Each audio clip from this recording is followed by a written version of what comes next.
The views and opinions expressed in this podcast are simply that, opinions. All are presumed innocent until proven otherwise in a court of law. Sensitive topics are discussed. Discretion is advised.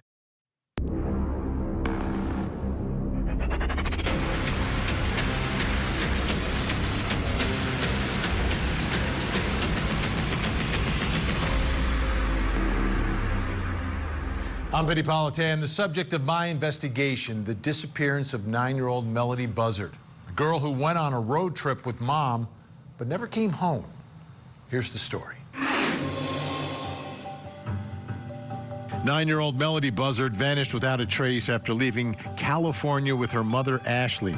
What began as a quiet road trip from Santa Barbara County turned into a mystery that has gripped the nation. Investigators say Ashlee rented a car and drove halfway across the country to Nebraska. But somewhere along the way, Melodee disappeared. Days later, Ashlee was back home alone, and now she's refusing to cooperate. Detectives are retracing every mile of that haunting drive, collecting surveillance footage, questioning witnesses who saw the pair together before Melodee was gone. Search teams are scouring highways, fields, and rest stops for any sign of the missing 9-year-old. What happened on that cross-country journey, and why won't her mother help find her own child?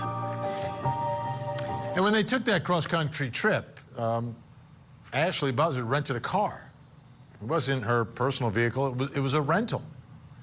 And in this case, if a crime was committed, that rental car could be a crime scene.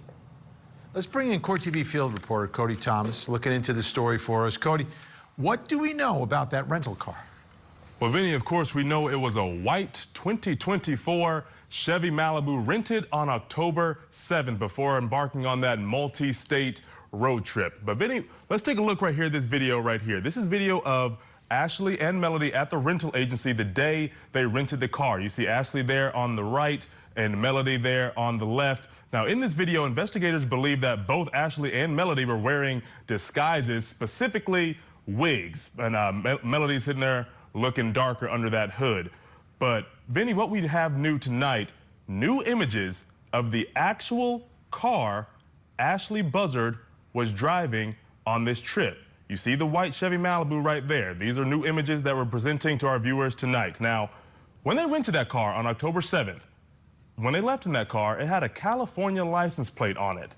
But investigators say the next day, on October 8th, that same car was seen with a New York plate on it. Now, it's unknown when this New York plate was put on or if any other plates were put on this car during this multi-state trip across the country from California to Nebraska and back, but they believe they put the New York plate on to try to deceive police or in some form of deception. Now, that same car was returned on October 10th with the original California plate put back on it, but of course we know with no Melodee. Now, October 10th, Vinny, that's when the car comes back. That's when it gets back to Lompoc, California. Now, days later, almost 3 weeks later, on October 30th, a search warrant was finally officially executed on that car on the same day, along with Ashlee's home and a storage locker that was under her name. We see some of the investigators right there at the home. Now, what was found during those searches has not been revealed just yet, but those search warrants were executed on the same day, Vinny. But almost 3 weeks later, from when she gets back on October 10th, it's real bizarre because we don't have many answers in this story right now. Yeah, you're talking about a delay here, a delay in perhaps searching what could be potentially a crime scene in all this. Cody, thanks so much. And this brings us to the first question in our investigation this hour, and it's about the rental car. Why? Why did Ashlee Buzzard rent the car? Why did she have to go rent a car? And what was the purpose in this? And really, what's the purpose in the trip in and of itself? Here to help answer that question, Scripps News Group reporter who's been on this case since the beginning, Crystal Bermudez. And also joining us tonight, Utah private investigator Jason Jensen. Jason, I want to start with you. Those photos of the rental car we got from you. Number one, thank you very much. Number two, give us the backstory on where these pictures were taken, what the pictures are of, and your thoughts about the significance of them. Sure, thanks, Benny. Yeah, I dug up these images from a license plate reader program that private investigators have access to. It's primarily used in doing repossession work. That's why the images are there. But the information is shared with private investigators who use them for fugitive recovery and other forms of investigation, such as this, where you're trying to track down where a vehicle, goes throughout your community, or across, state lines. And what is the timing of these photos? Give me a little more background about these particular photos. Sure. 2 of these images were taken of the car prior to Melodee Buzzard's rent of the vehicle, and 2 of them thereafter. And the significance is so that viewers, anyone in the public, can see the actual car and see if it sparks a memory for them when they saw the car. As you can see, there's no unique stripes or even damage to the vehicle that would make it stand out uniquely in a different way. But because we get to see it, it's a lot easier to have a visual of it. And then the only thing that would be changed would be when there was the New York plates on it. But I looked up specifically this vehicle from the California plate number, and there is a gap of time that it was rented that there was no California plates sightings of this car. All right, Crystal Bermudez, I want to put some video up from you. You were at Ashlee's house when Ashlee pulled up in a vehicle. I want to take a look at that. And that's the vehicle. So do we know, Crystal, whether or not she owns a vehicle, has access to a vehicle? Was she driving this vehicle with that scratch in it? Do we know the story behind that? Because I'm trying to figure out why she was adamant about renting a car here. Yeah, Vinny. So from my understanding, even speaking with neighbors, Ashlee is known for renting cars. And if she doesn't have a car rental, she is getting Ubers. So the images you're seeing of the vehicle right there on your screen right now, that's when I was staking outside of the house on October 15th is when I first started reporting on Melodee's whereabouts. This vehicle was parked right outside her garage, and I was there for some hours, and there was one moment she stepped out, got in this vehicle, went to maybe run some errands, but when she returned with a large yellow scratch on the side of the car, as you can see right there. And there's no telling where that scratch came from, but it did leave quite the dent and mark that was really visible. I mean, I remember just sitting across my news car across the street and wondering, was that actually there before this morning? I didn't recall. But again, she did have this car rental there at her property on October 15th. And just, I want to say either a day or two later, she no longer had a car. Is that a rental also then? We believe that's a rental car also? So I didn't see the rental agency take that car specifically, but neighbors in the area on that avenue did tell me that someone from a car rental agency came, picked the car up, and then that's when she gets dropped off. And that's pretty much the routine she has. She rents cars, the rental agency comes to pick it up, and then they drop her back off home. Fascinating. All right, so Jason Jensen, this is someone who doesn't own a vehicle, so if she's going to go on a road trip, she's got to rent one. The search 3 weeks later, Jason, what are your thoughts about what, if any, sort of evidence could be gathered from a rental vehicle at that point? Well, certainly if they expect foul play, they would certainly look for DNA evidence in the car, see if there's any body fluid evidence in there, show that somebody was deceased.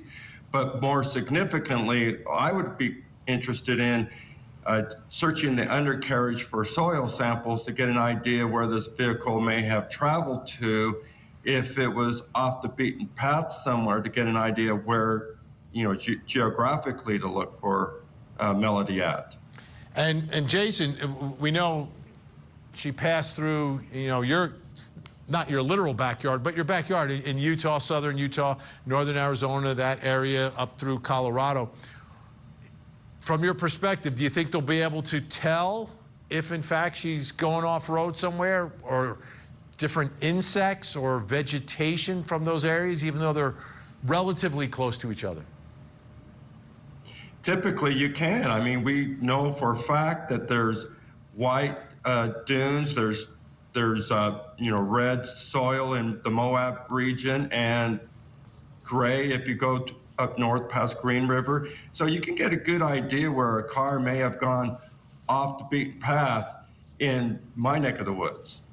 Let me ask you, Crystal, has the rental car agency, what other information do we have about her and relative to this rental, about when it was returned and how it was returned? Was this another one where we believe they came to pick it up, or did she drop it off? How do we know the coordination on how that went, and whether or not any of those folks at the agency may have seen or not seen Melodee?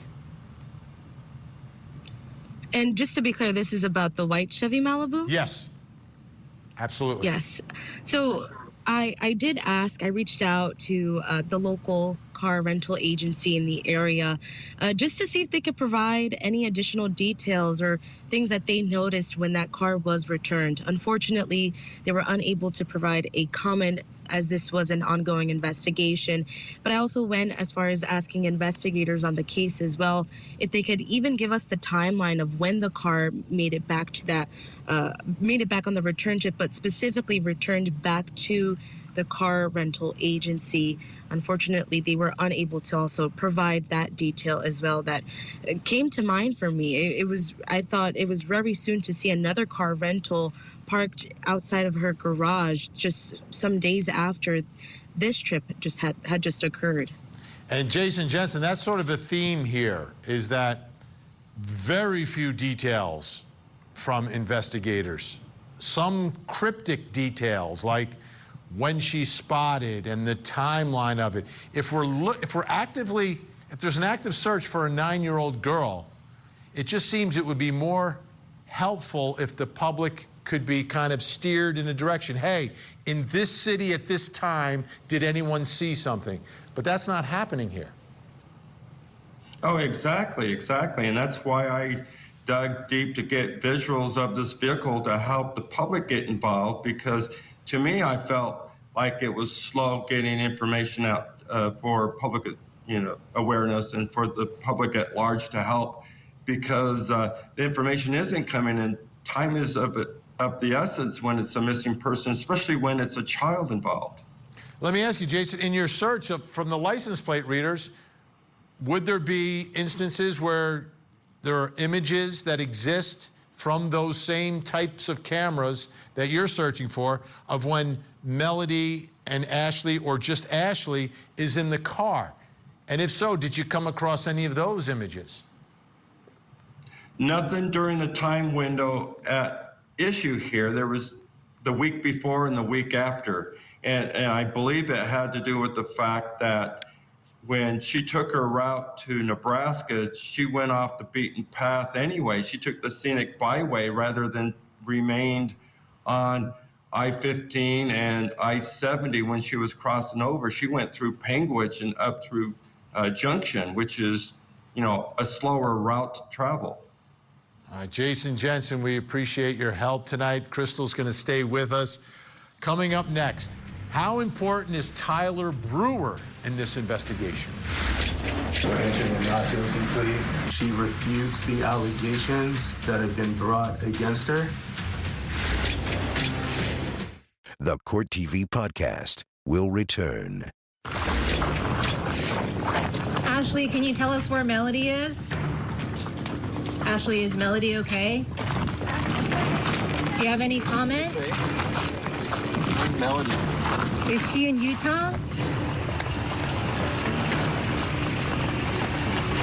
Ashlee, do you have any comment?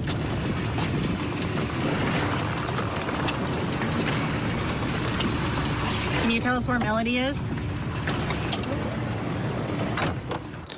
This is some video from News Nation showing Ashlee Buzzard leaving jail, a free woman, after she was charged with felony false imprisonment. She was given an ankle monitor. and was able to leave and go home.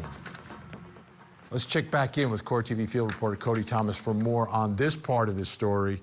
Okay, so what do we know about the man who is accusing Ashlee Buzzard of false imprisonment? Well, Vinny, his name is Tyler Brewer, and he's this local paralegal out there in California where they live. And he's told local media outlets that he's known Ashlee Buzzard for years, and he reached out to her, he contacted her to see if he can assist in the missing persons investigation into her daughter, Melodee Buzzard.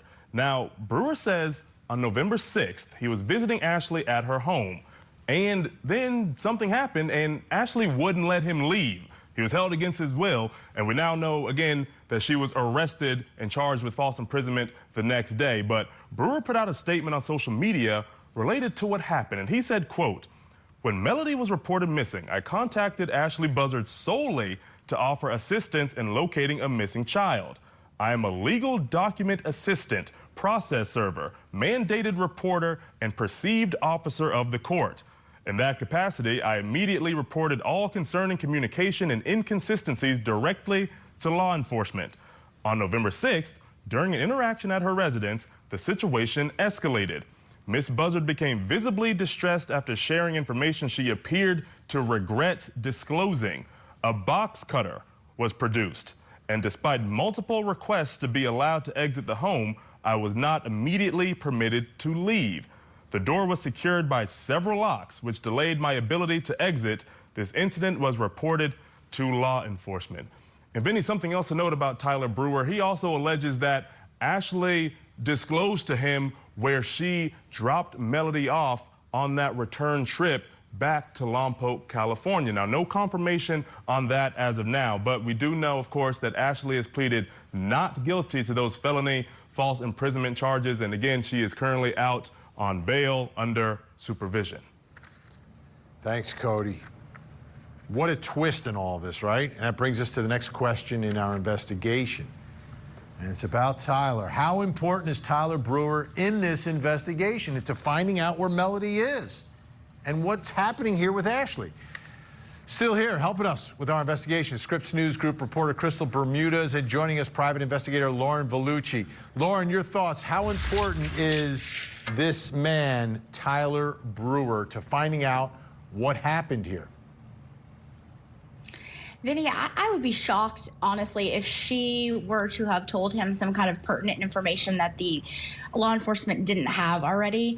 I think in the regards of him being helpful and useful, I think that he was, in the sense that they didn't have a whole lot to get her into custody. And I think that him providing this, going there, and that incident taking place, I think it did help them, because I think, if I had to guess, and I have a strong suspicion that they wanted to try things when she was in custody to see if they could get things out of her, or maybe even have a Perkins operation going on in the jail cell to see that if they could get some kind of something out of her, kind of similar to the Jake Haro case. So I think in that regards, he was helpful. I would just be shocked if in her paranoia and mental state, she told him something that is going to crack this case. Crystal, what struck me here is that we've been watching all your reporting. You've spent so many hours and days out in front of that house, seeing people coming and going. I mean, it seems she kind of shuts the door or doesn't answer the door when most people show up. But this guy got in. What do we know about their relationship? Yeah, Vinny. Well, in my days that I was in the area, I unfortunately never had the opportunity to see Tyler actually go into the residence himself, but neighbors were questioning it. They saw him repeatedly going in and out of her home. One neighbor even told me that he parked down the block and then would walk into the entrance of her home, and he was allowed in. As far as what was discussed, we only know as much as he has shared about that conversation. But I did go and I went and asked Lori Miranda, who is Ashlee Buzzard's mother, exactly if she knew anything about this friendship, how they knew each other. She told me that she did remember back in the day that Tyler was someone that Ashlee did hang around with. She referenced him as the attorney friend, but we do know he's a paralegal, as he claims. But she was a bit confused that he was there in the first place. But as far as, you know, how long this friendship has it been a nurtured friendship and things like that, those details I don't know. But it seems like he has been around for quite some time and does know Ashlee to some extent.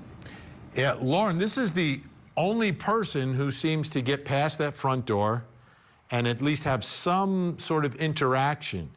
So I'm wondering, at a minimum, if he's able to perhaps provide some context to investigators about the Ashlee that he's known for years versus the Ashlee who he was in the house with a missing daughter, to try to ascertain like where she is.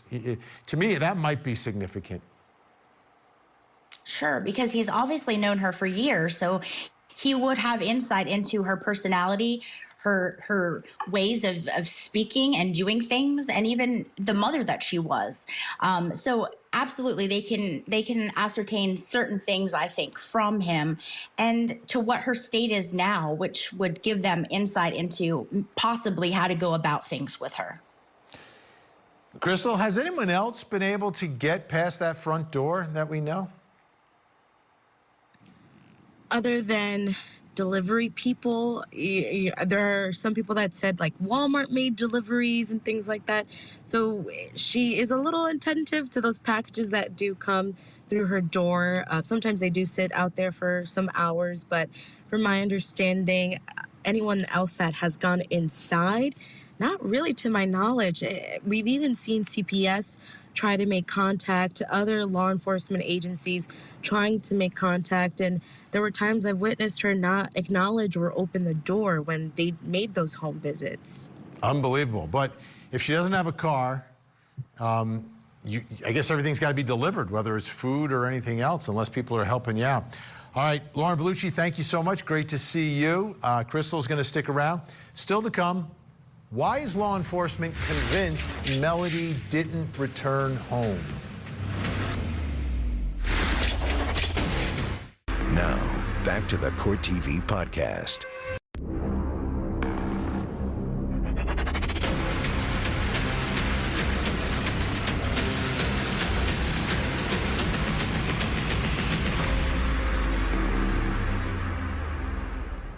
I'm Vinnie Politan. We continue our investigation of the disappearance of 9-year-old Melodee Buzzard, a little girl being raised by a single mother, Ashlee Buzzard, who won't tell anyone where her daughter is. Here's the story.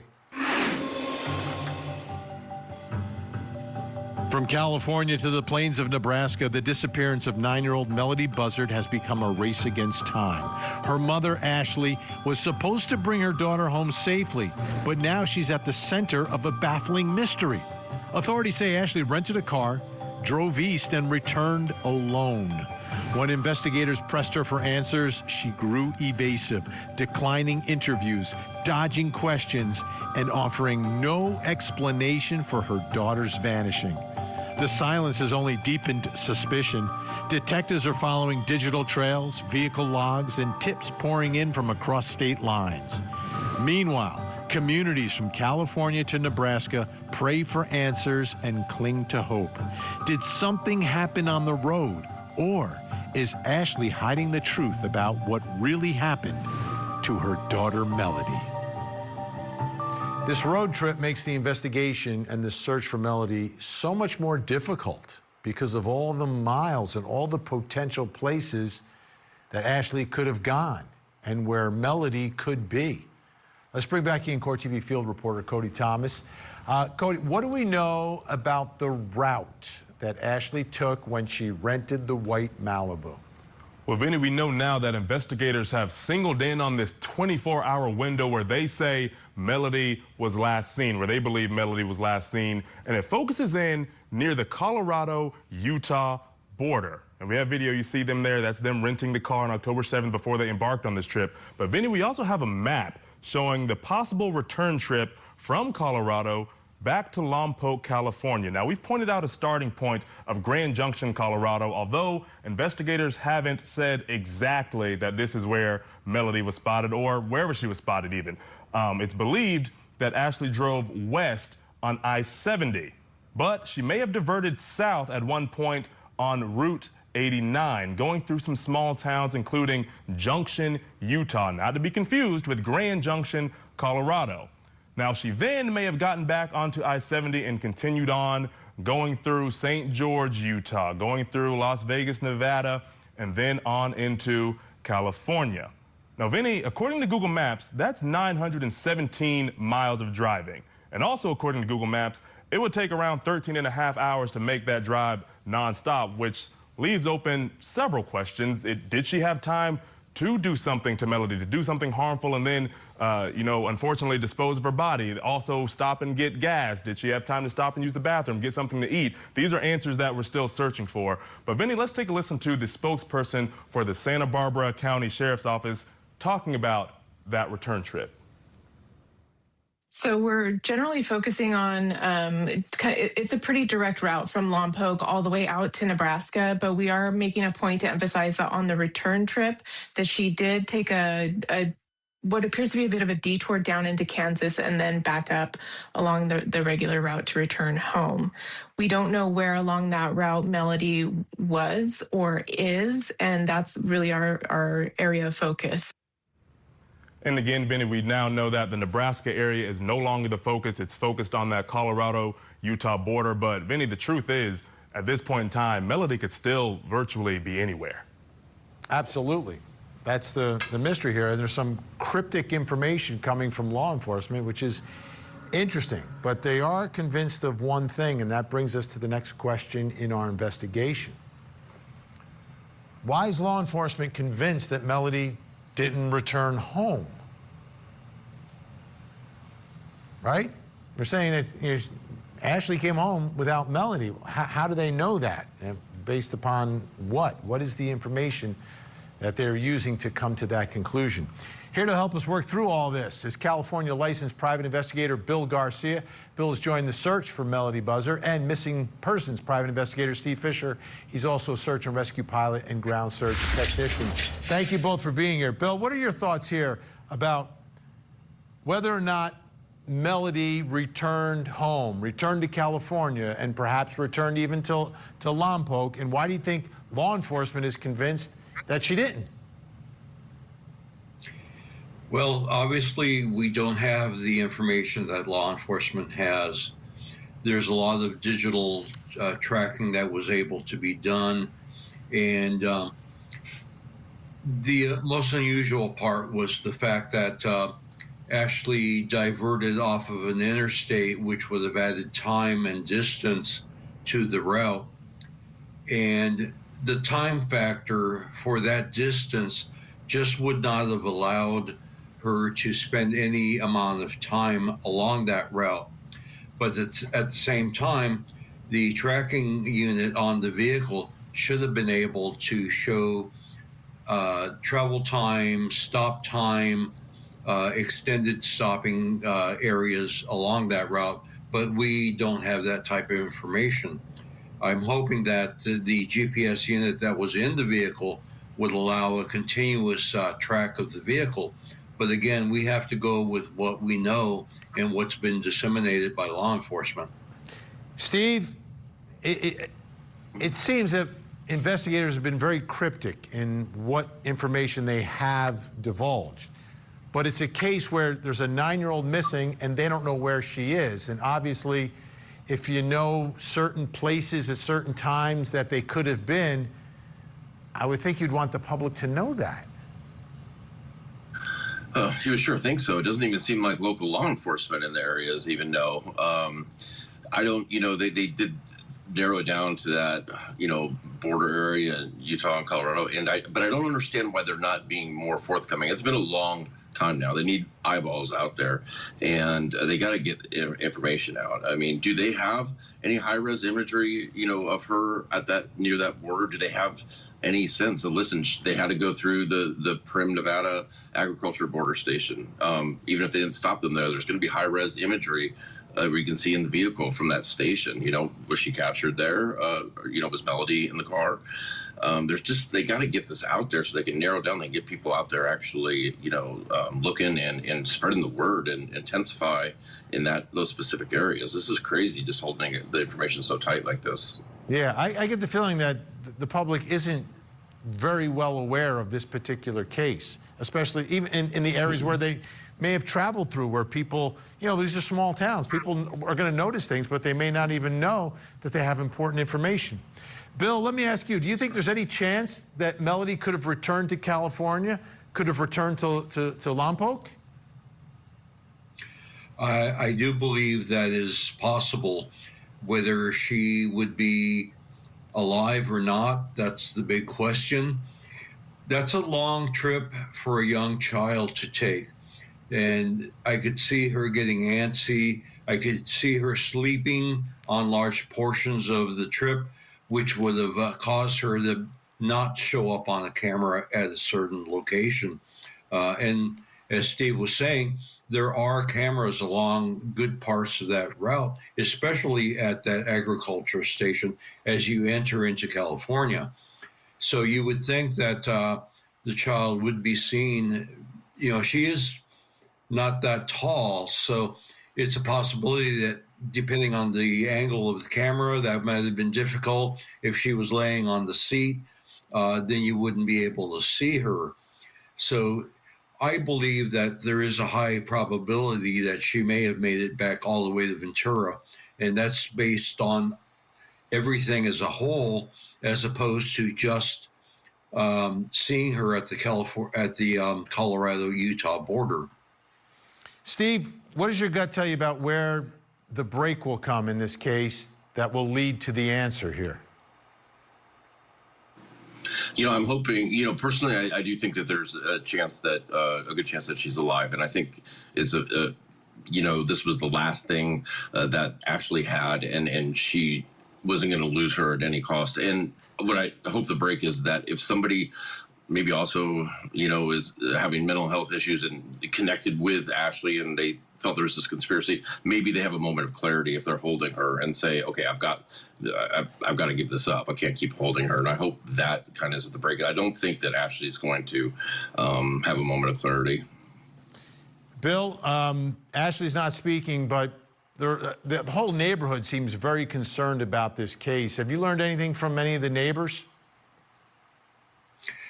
There's been a couple of neighbors that have paid attention over time and have made comments about the odd behavior of Ashlee. It's almost as if Ashlee was keeping her child confined to the home. There was periods where Ashlee would exit the front of the house and would lock the screen door, the deadbolt, just to go to the garage and back with the child inside the house.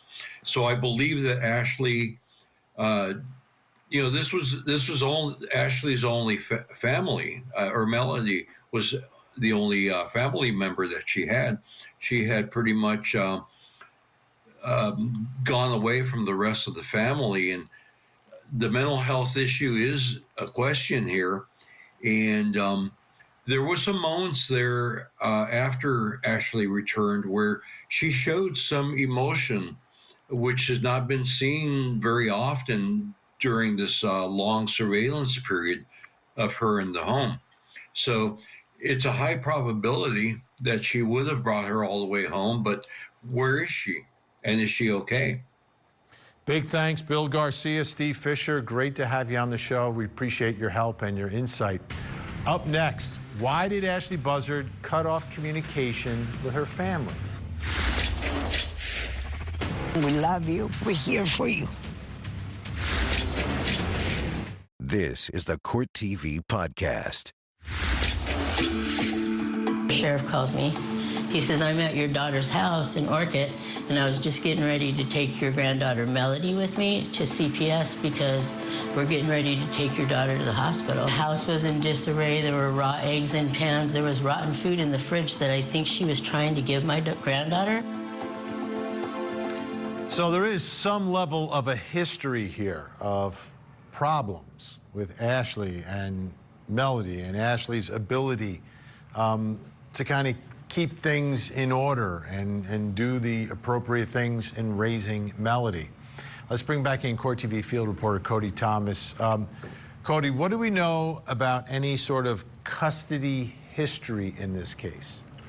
Well, Vinny, it's kind of a slippery slope because there was a period of time where Melodee's mother, Ashlee, was actually checked in to a mental hospital.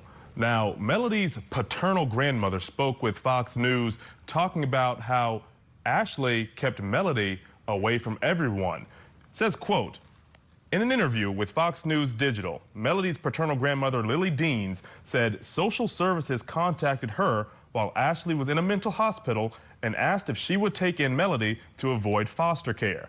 Deans did and started the adoption process, but said that in 2021, Ashlee took her away from us after picking her up from school following her release from the mental hospital. We were so happy when social services called us and told us that they were going to place the baby with us. You know, we were so happy, Dean said. That lady is mentally ill bad. Since then, the grandmother said she hasn't been allowed to see Melodee, adding that Ashlee cut the girl off from the entire world. Dean said Ashlee cut off Melodee from her entire family. And Vinny, let's take a listen to that same grandmother talking about remembrance of her son. That will be Melodee's biological father, who's no longer with us, and her keeping hope alive for Melodee's return. This is my baby boy.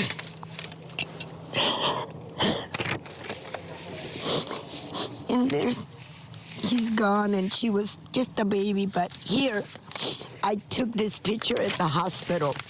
I walking in, and he said, Mom, wait, Mom. I know your daddy's watching you from heaven.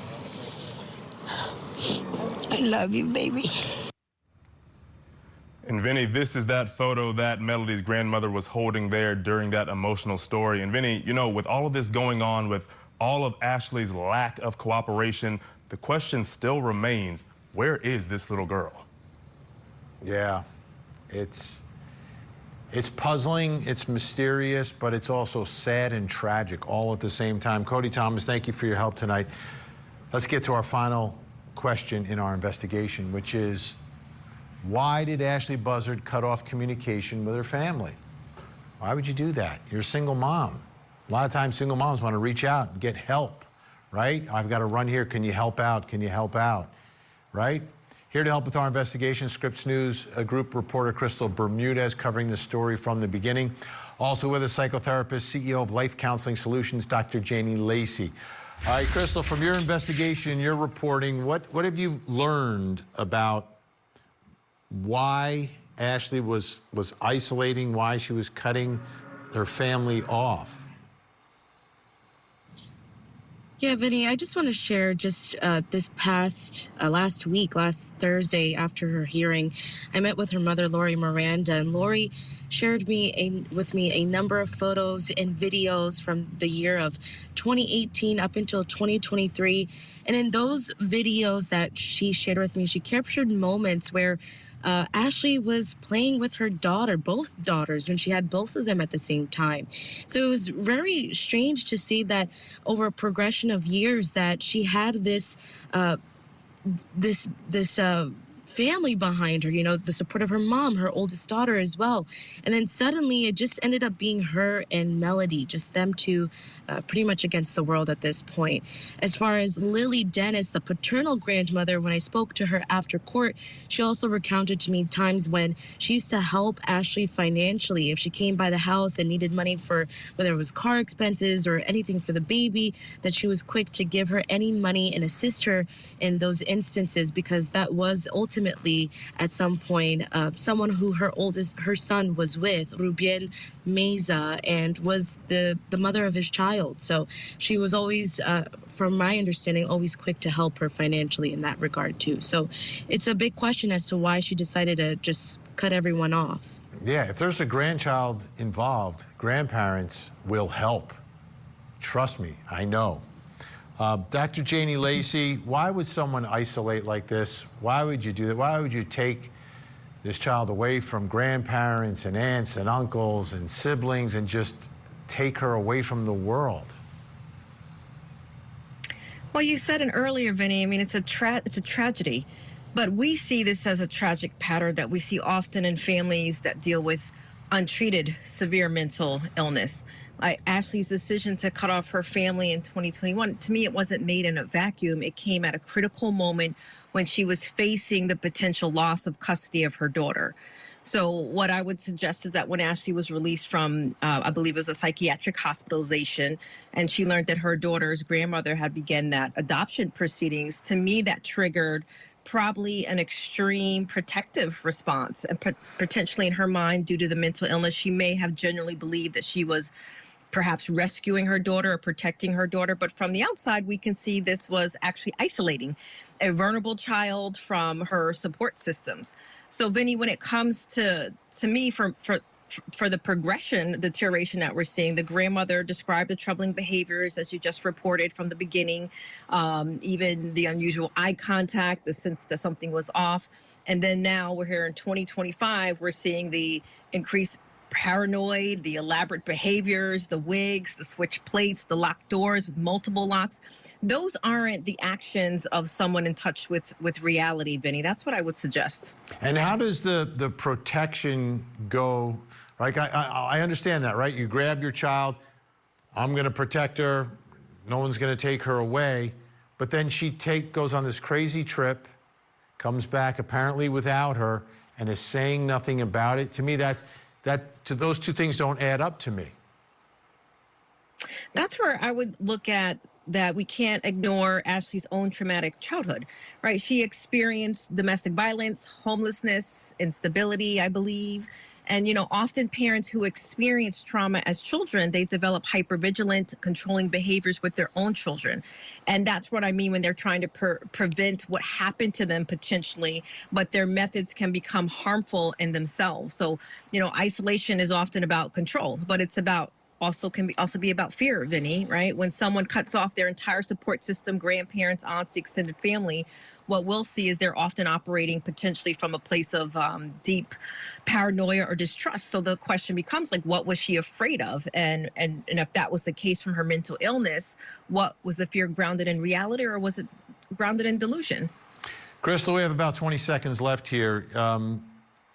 Currently, is she still isolating herself in her home? Is she not being very public? Is she kind of by herself, locked up behind that front door? Yeah, actually, when she did return home after her court appearance Thursday morning, I did drop by. We did see her go home, and I've made some other drop-offs as well, but still no sight of her. She's definitely been laying low as she has another appearance tomorrow in Lompoc. All right, Crystal Bermudez, great work as always. Thank you so much. Dr. Janie Lacey, great to have you with us. Is Melodee Buzzard alive? Is it possible there's someone somewhere in Utah or northern Arizona who is watching her, taking care of her, yet avoiding the public? If so, it's time for this to end. From the beginning, none of this has been in the best interest of Melodee. And I just hope and it's a big if she's alive, that someone steps forward and does the right thing. I'm Vinnie Politan. We'll keep digging for answers as the investigation continues.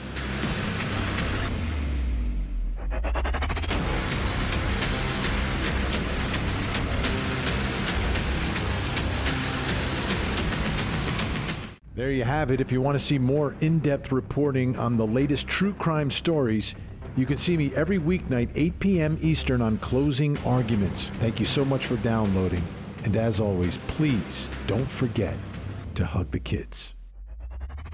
This podcast is a production of Court TV. Go to CourtTV.com for more content, trials on demand, and to find out how to watch Court TV in your area.